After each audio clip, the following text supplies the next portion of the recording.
let's go to question number 3. And we have all 20 questions for today, guys. I'll just work through them now one at a time. Oh, and heads up, next Friday, I'm not having a stream, a Q&A. I will do one the following Friday, just letting some people know, because every Friday I don't do one. People are like, Mike, are you okay? I know you get worried. Don't get worried if I'm not there for Friday. It's probably nothing. All right, number 3, Billa says, when strong Christians suddenly start to justify sinful treatment of others, rage, control, insults, blaming, through scripture twisting, could this be due to a shipwrecked faith or mental illness? Billa, I have to be honest with you and say this question's pretty vague. I'll read it again, and just for you and everybody listening, think about how much detail we have here. When strong Christians suddenly start to justify sinful treatment of others, so there's a sudden change, and they're justifying their own or other people's sinful treatment of others. Your examples are rage, control, insults, and blaming.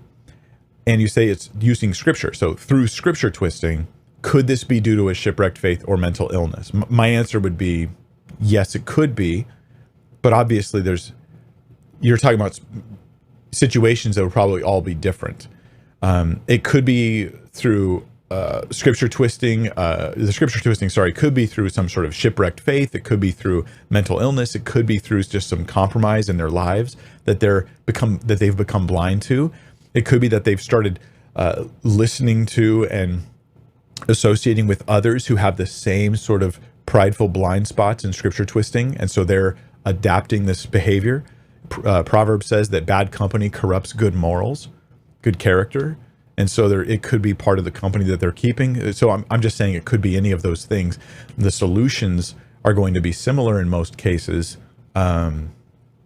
I think with mental illness, we now have, there's medical avenues we have now with mental illness that we didn't previously have. Those things that should be considered and pursued carefully, thoughtfully, very carefully and thoughtfully, in my opinion.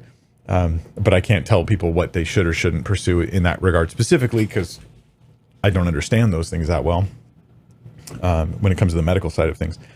But whether or not you're pursuing medical help for mental illness, there's still spiritual things that should be dealt with. It's not like I take these series of pills and then that's like the whole story. Like that resolves all the issues. There's probably other stuff, if there was sinful behavior involved and connected to it, that should be addressed along these spiritual lines that, yeah. So I'm sorry, it's just a bit... It's possible. It's just a bit too vague for me to get into a more specific answer for you, at least from my understanding and whatever wisdom I've got.